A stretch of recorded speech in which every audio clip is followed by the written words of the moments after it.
Thank you for joining us for another episode of That's Solo Life, the podcast for PR pros and marketers who work for themselves. People like me, Michelle Kane with VoiceMatters, and my ever steady co host, Karen Swim with Solo PR Pro. Hi, Karen. How are you doing today? Hey, Michelle. I am very chilly, which is why I am wearing my comfy little coat during this broadcast because we're in the 30s here in Michigan. But other than that, good. How are you doing today?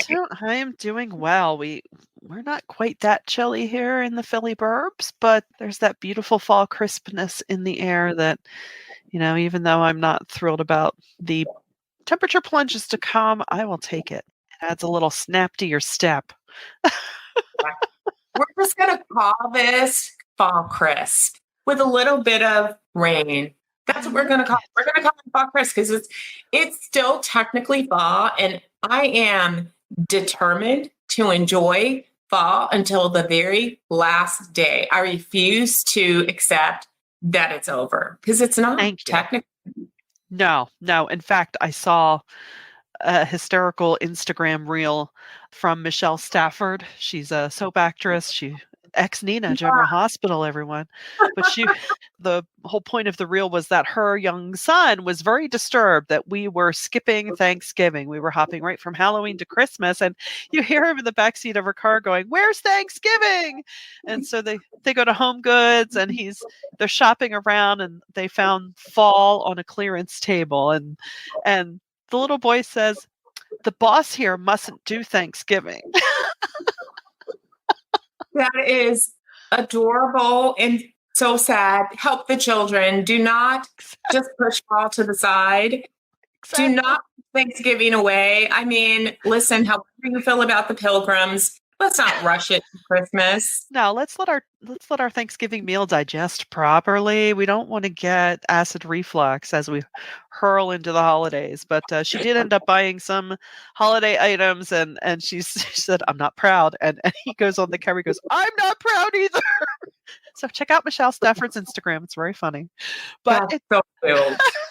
And not that we want to rush things, but speaking of social media and how fun it can be and how it can still be effective, today we're going to go on a little bit about social media planning for 2024. It's been a while since we stopped to sort of take stock and see, what's going on out there. Where are our clients' audiences spending their time? What is still worth our time to use it as organizations and corporations? So we're going to talk about that a little bit. Yeah.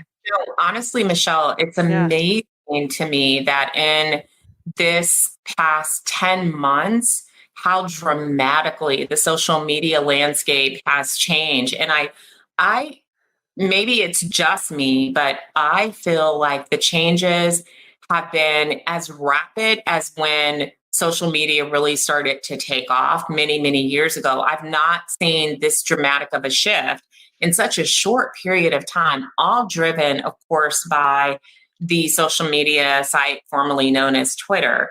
It really just led to a deluge of changes. Yeah. And it's definitely well worth it to take a hard look at strategies and understand, audit for your audiences again, and make decisions about how you advise your clients or how you as a brand advise your company on what to do in the coming year. Yeah, that's so true, especially with regard to that channel.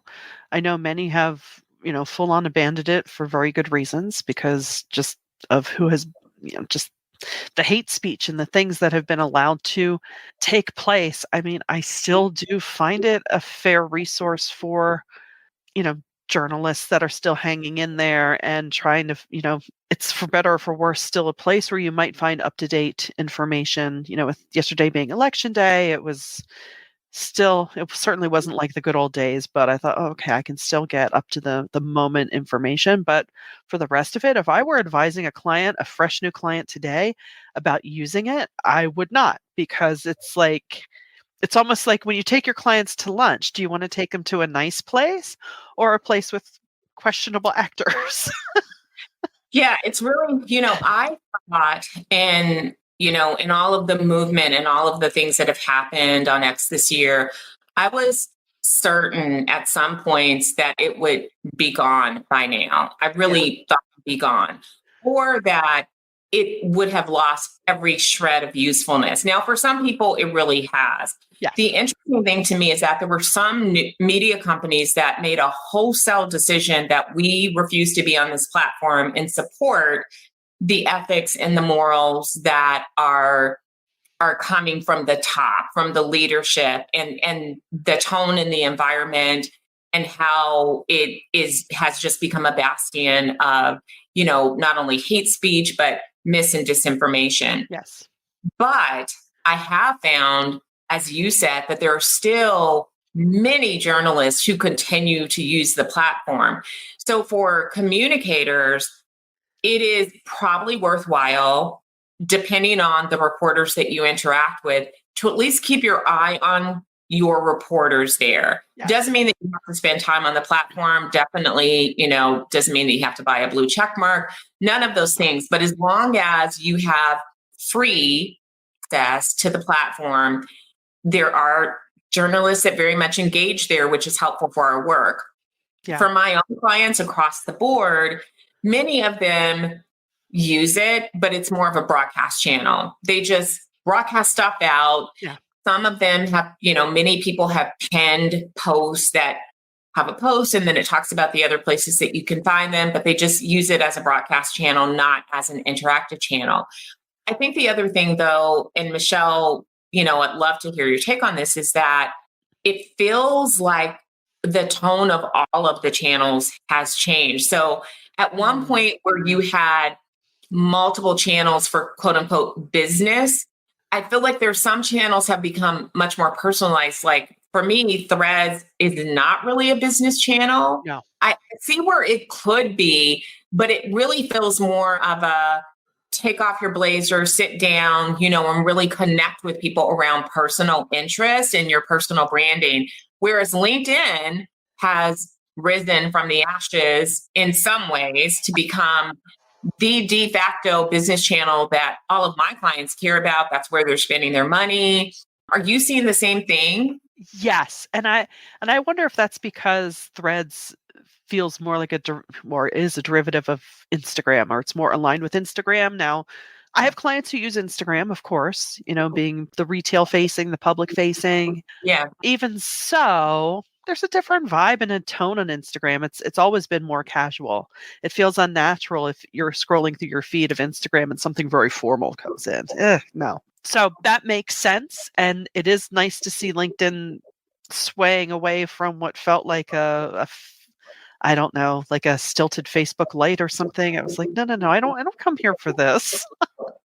I come here for business information, to get to know colleagues better, of course, but to stay in that professional lane, I think is a good thing that is happening there. And algorithmic changes are also impacting the work that we do. Yeah. So it has become more challenging, because even if your audience is there, you're not guaranteed to reach them organically. So I think as we really evaluate how to advise clients in the coming year, we really want to make sure that we have a seat at the table to talk about those paid models as well. Like, what's the budget for paid in the coming year, and make some recommendations about slices of the pie and how that should be allocated to some PR efforts as well. Don't leave yourself out of that paid discussion, because there are things that as PR professionals, and I just had this discussion with a client yesterday, where we want to use every slice, every piece of the pie, including paid. So we're making recommendations on that budget as well. So don't forget to do that. Because, as you said, Instagram still remains, as of today, a channel where brands can engage, especially with, consumer-facing brands, can engage their audiences and get their attention. But you obviously can't be all buttoned up. It has to be visually appealing. You have to share information. So far, it seems like people are still using influencers, although there's sort of a shift away from that word and the influencers. And then the Instagram algorithm has changed. So it's made it harder to view people, and they keep changing. So I mean, these all factor into our decisions of, where do we tell our clients to spend their time and resources? If you're B2B, it's LinkedIn, and you can pretty much close your eyes to everything else if you choose to. Yeah, absolutely. I mean, and even from the beginning of using social media for business, it's, I've always advised clients to be discerning. You don't have to be everywhere. Just make sure that where you are, you're doing it as best you can with what you have.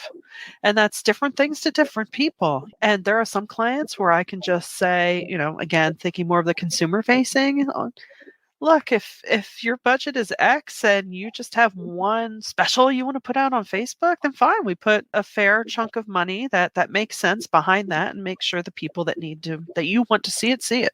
Even though, Yeah. certainly Facebook ad buying has changed so much and it's definitely not as targeted as it used to be, you can still get there. But I think the bottom line too is if you want to be seen, you have to pay. You can't. It's so true. And so then drives into having those hard conversations with your clients about their ethical considerations as well. Because Yes. let's face it, a lot of people left Facebook in droves because of their concerns around privacy, their concerns about, the company's ethics, the mismount and disinformation. Understandable. I am not going to slam anybody for making those decisions. Many people left X for the same exact reason. Right.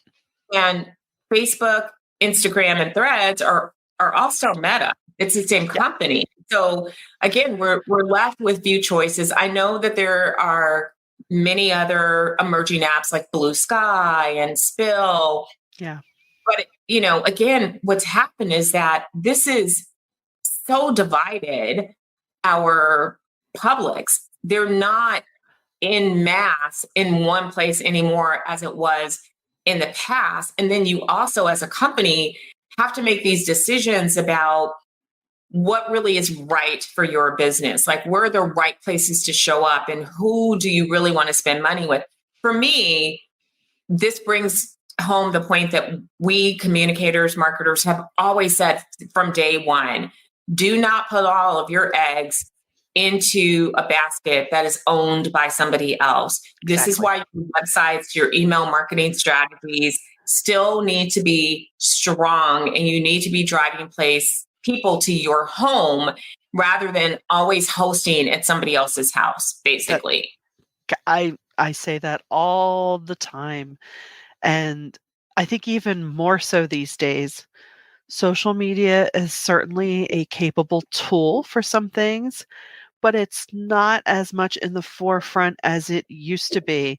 I encourage all of us to, think about our clients and the way that we're helping them get known and get seen and get their stories told is to just rethink all of that. Because what is the main thing we're trying to do? We're trying to get their stories told.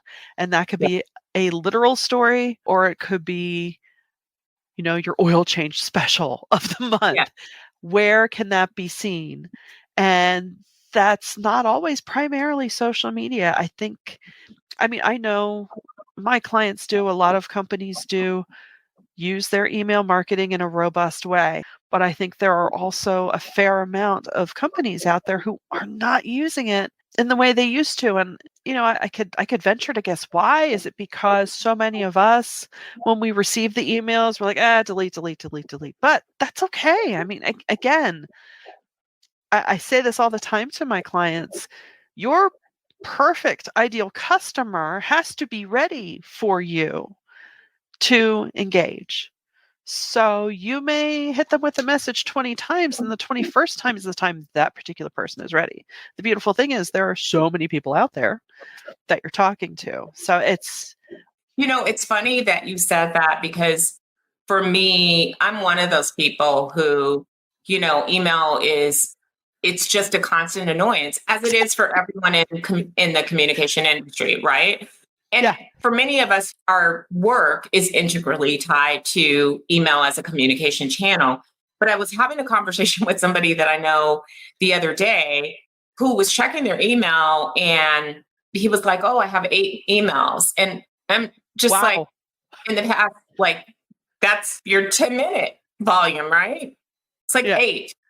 And he was actually excited about getting an email from a brand that he had bought from like See?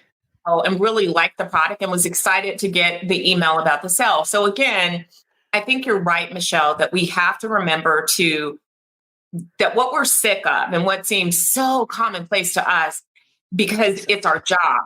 Yeah. From inside view, we have to really put ourselves in the shoes of our public and understand like maybe they're not overwhelmed with emails because that's not part of their day-to-day job and they're not getting 1,600, 22,000 emails in their inbox. Maybe they have 5. Right. And maybe they're really happy to receive information from brands that they support, that they learn from. And so don't shy away from a tool just because in your mind you're over it, you're sick of it, because not everybody is in that same space. Yeah, we have to check ourselves and our jaded notions. And also too, I mean, hey, if read industry blogs and, make sure, because every once in a while, say maybe a couple times a year, I check and say, okay, is email still a very good tried and true way? And sure enough, it is. So, I think it's also important for brands to, going into 2024, to be realistic, not only in where you are on a social media platform, but what your goal is there. Because for so many years in the early days, we talked about community, engagement. It's all about building a community. Can we be really honest? You're not going to build community around your toilet paper. You're just not. It's not a topic that is really going to draw people that are so passionate about your brand of toilet paper that it's going to form a community. Right. But is it to continue to keep your brand name in front of people as they're making buying decisions? Are there other things that you can expand into as a brand? Are there things that you support? So, if you're a toilet paper brand, and can you remind people about prostate screenings? Are there things that are adjacent that you can share information about? I mean, so I think it's very important to relook at your strategy. And sometimes, PR professionals are not managing the day-to-day social media, but we can at least inform, educate, and collaborate on the content that's going forward to help those teams to think about, why are you really here, and what are the goals and what are the expectations? Because the strategies really have changed. Yeah. In my mind, they have. It's not because the tools have changed. And so I think it is important to take a fresh look at it, as I'm sure that we're doing every year, but I feel like this year is more important than ever.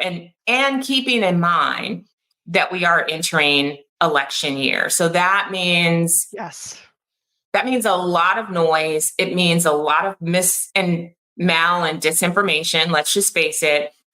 On top of, the studies, there was a Pew study that just showed that people are turning away from the news in droves in that demographic, particularly of 30 to 49 years old. So if your publics factor into that, that's another thing that you need to weigh as a professional. Not that, oh my God, no one's paying attention, so we shouldn't do earned media, but what's the most effective way to leverage earned media to reach an audience that's become quite jaded about anything that comes out of a news organization. Yeah. Yeah. And I love that you bring up, the toilet paper idea of prostate cancer screenings. I mean, that really answers just the core, what's going to grab someone at their core or before they can outthink it, of, oh, right, my health, how to make my day better, how to make my life better, how can I save money? Those kinds of narratives that really help someone in their day-to-day, I think, is a great place to focus on as we move into 2024. How can you be not a partner, but just a key connection in someone's life, which is not quite the same as, like you said, at the outside of social. It's like, let's build a community. Da, da, da. And we thought that might happen, and then we realized, what? Yeah. Nobody's rallying it. I got an email today from Hiscox Insurance. Shout out to Hiscox, which many of our solos utilize. And there was an article in their newsletter about reducing business expenses. And I clicked right through and I read that entire article. And again, this is somebody that provides insurance, But this was, they're in the business of supporting business owners. And everything in the newsletter was really helpful, but this was a topic that immediately caught my eye because we're all looking for ways to stretch our dollars as business people with everything going up so high. This was so timely, and it's smart. I don't get a ton of emails from them, but it was one that, as I'm going through my 1,700 emails, I actually did click through. I read this article, I remembered it, and now I'm talking about them on the podcast here. So, don't diminish the value of showing up, where people live on your, it's your list. No one can take that away from you. Using the things that you really do own and have a little bit more control of, and then maybe using social media as a way to amplify or to, further drive people to your own properties. Exactly. I mean, I think that continues to be the name of the game, and I think sometimes we can move away from that. We can drift, but Yeah. I think honing back on that and really telling what's your story. What do you need people to know, and being helpful is still the way to go. So, well, we hope that we've been of help to you today with this bit of content that we're amplifying through our channels. So, and we hope that if it is helpful that you amplify it through your channels, please do share this around. We would really, really appreciate that. And if you have any suggestions or feedback, hit us up at soloprpro.com. And until next time, thank you for joining us on That Solo Life.